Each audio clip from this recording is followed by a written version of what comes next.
बिस्मिल्लाहिर्रहमानिर्रहीम। अस्सलामुअलैकुम नाजरीन, मैं हूं मोहम्मद बिलाल। आप देख रहे हैं बिलाल कांजू ऑफिशियल यूट्यूब चैनल।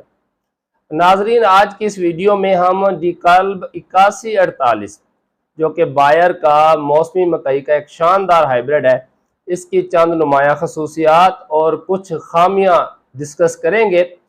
ये पैदावार का चैंपियन माना जाता है और आपको पता है 19,500 शायद कुछ इलाका जात में 20,000 रुपए में भी 1 एकड़ का बीज सेल हो रहा है। उसकी एक बड़ी वजह तो इसकी अच्छी पैदावार है, कम दौरानी है और दीगर खूबियां हम अभी डिस्कस करते हैं।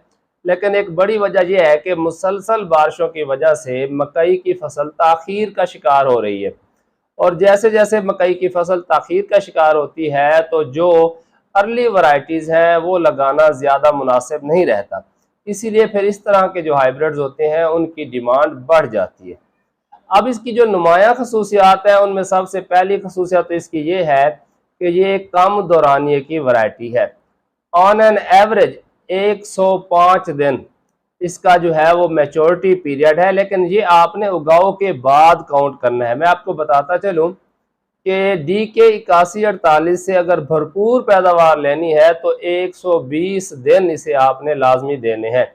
जैसे आप जल्दी हार्वेस्ट करेंगे तो उससे कुछ ना कुछ आपका पैदावारी नुकसान होगा। दूसरी इसकी खूबी है कि ये हाई डेंसिटी हाइब्रिड है। अब आप कहेंगे हाई डेंसिटी से क्या मुराद है? कुछ हाइब्रिड ऐसे होते हैं कि उनकी एक सिफारिश करदा मिकदार होती है। मसलन अगर हम 80-22 की बात करें तो 32,000 या 33,000 पौधे फी एकड़ काफ़ी हैं। जैसे जैसे आप पौधों की तादाद बढ़ाएंगे छली का साइज कम होता जाएगा और अल्टीमेटली पैदावार पर मनफी असरात मुरतब होते हैं। ये एक ऐसा हाइब्रिड है जिसके ज़्यादा चौड़े पत्ते नहीं है, ज़्यादा हुजम नहीं है, ज़्यादा फॉलिएज नहीं है। इसीलिए इसे हाई डेंसिटी हाइब्रिड कहा जाता है कि इसे 7 इंच के फासले पर आप अगर लगाएं और तकरीबन 1 एकड़ के अंदर अगर आप 35,000 पौधे रखें तो भरपूर पैदावार ले सकते हैं। वैसे तो आम हाइब्रिड्स में 32,000 या 33,000 ही पौधों की तादाद जो है वो सिफारिश की जाती है, मगर इसमें अगर आप 35,000 तक भी रख लेंगे तो ना छली के साइज पर फर्क पड़ेगा और ना ही आपकी पैदावार पर मनफी असर होगा। लेकिन ये साइलेज के लिए मौजू नहीं है क्योंकि इसका हुजम कम है, कद भी निस्बतन जो है वो छोटा है और इसीलिए इसकी फॉलिएज कम है, तो लिहाजा इसे आप साइलेज के लिए इस्तेमाल नहीं कर सकते। इसकी अच्छी पैदावार लेने के लिए पौधे से पौधे का जो फासला है वो 7 इंच अगर रखा जाए और बाकी कतारों का फासला अगर आप 27 इंच रखते हैं तो भी ये जाके बनता है 33,000 कुछ पौधे। लेकिन अगर आप फासला कम कर लेंगे कतार से कतार का तो इसकी तादाद जो है वो 35,000 तक बढ़ाई जा सकती। तना इसका मजबूत होता है, गिरने के खिलाफ काफ़ी अच्छी इसके अंदर कुव्वत मज़ाहमत पाई जाती है और जो गर्मी बर्दाश्त करने की सलाहियत है वो निस्बतन 80-22 से इसकी कम है। यानी अगर आप DK 8148 काश्त करना चाहते हैं तो कोशिश करें वस्ती पंजाब के अंदर इसकी काश्त जो है वो आप 20 जुलाई से शुरू करें, जबकि जनूबी पंजाब में कोशिश करें 25 जुलाई से ऑनवर्ड जो है इसकी काश्त का आप आगाज़ करें। अगर बात करें इसके पैदावारी पोटेंशियल की तो जो कंपनी की तरफ से 103 से लेकर 107 मन क्लेम किया जाता है, लेकिन हमारे काश्तकारों की अपनी मेहनत, मौसमी हालात, ज़मीनी ज़रखेज़ी, खादों का इस्तेमाल और बहुत सारे फैक्टर्स होते हैं जो प्रैक्टिकली डिफ़र करते हैं हर फील्ड से दूसरे फील्ड में। तो ऐसे भी काश्तकार हैं जिन्होंने 128 मन, 130 मन, इससे भी ज़्यादा फ़ी एकड़ पैदावार हासिल की है। कि हरोड़ पक्का के एक फार्मर हैं जिन्होंने 128 मन फी एकड़ पैदावार हासिल की है। टर्म इस्तेमाल होती है कि जी इसका ड्राई डाउन पीरियड बहुत कम है। ड्राई डाउन पीरियड का मतलब है जब ये पुख्तगी की तरफ आता है तो जल्दी जल्दी दानों के अंदर खुराक समेटता है और जल्द खुश्क हो जाता है, यानी 4 से 5 दिन के अंदर इसके अंदर फुल मैच्योरिटी आ जाती है, जिससे क्या होता है ये बाकी हाइब्रिड की निस्बत 5-7 दिन पहले जो है वो हार्वेस्ट होने के काबिल हो जाता है और उस वक्त रेट भी अच्छा मिल जाता है। इसके जो ड्राई डाउन पीरियड है ये कम होने की वजह से इसमें ये खूबी है कि अगर आपने मकई को स्टोर करना हो तो इससे अच्छा हाइब्रिड कोई नहीं है।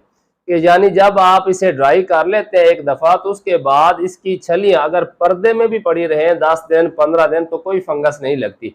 उसके बाद अगर आप इसकी शेलिंग करा के बेशक पूरा सीजन स्टोर करना चाहते हैं तो ये काफ़ी सेफ है, बनिस्बत 80-22 के। अमूमन होता यह है कि एक जो हाइब्रिड है उसे चाहिए 120 दिन मुकम्मल पैदावार लेने के लिए, फुल पोटेंशियल हासिल करने के लिए, और हम जो है वो किसी मजबूरी के तहत 5 दिन 7 दिन पहले पुख्तगी पर नहीं आने देते और हार्वेस्ट कर लेते, तो उससे पैदावार में काफ़ी ज़्यादा नुकसान होता है। जबकि ये इसकी एक खूबी है कि अगर इसको आप 5-7 दिन 10 दिन ज़रा जल्दी भी हार्वेस्ट कर लेते हैं तो इसमें ना होने के बराबर पैदावारी लॉस होता है, कोई ख़ास कमी वाक़ई नहीं होती। भी चीज़ है उसकी मार्केटिंग बड़ा अहमियत की हामिल होती है। तो इसका जो दिलकश खुशनुमा शोख रंगत जो है उससे ये अट्रैक्टिव है, यानी कि इसकी मार्केट में डिमांड होती है। ये नहीं है कि इसके दानों का भदा कलर हो और इसे जो है वो आसानी से कोई खरीदने की तरफ रागे भी ना हो। बायर के जितने भी हाइब्रिड्स हैं उनमें सबसे ज़्यादा जो शेलिंग परसेंटेज है वो इसी हाइब्रिड की है। 87% तक इसके अंदर जो है वो शेलिंग परसेंटेज है,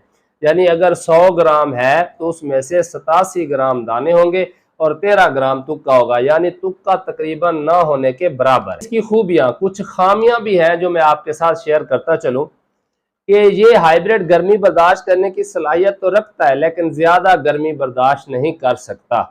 इसीलिए इसका एक लिमिटेड टाइम है कि अगर आप मिसाल के तौर पर जनूबी पंजाब में काश्त करना चाह रहे हैं तो 25 जुलाई से इसकी काश्त का आगाज़ करें, और अगर आपने आगे मकई की ही फसल लगानी है यानी बहारिया मकई की, तो फिर बेशक आप इसे 25 अगस्त तक काश्त करते जाएं। लेकिन अगर आपने आगे गंदम काश्त करनी है तो कोशिश करें 10 अगस्त तक इसकी काश्त मुकम्मल कर लें। दूसरी इसमें खामी है कि कम फॉलिएज होने की वजह से कद भी ज़्यादा नहीं होता, तो ये साइलेज के लिए बिल्कुल भी रिकमेंड नहीं किया जाता, बिल्कुल भी मौजू नहीं है।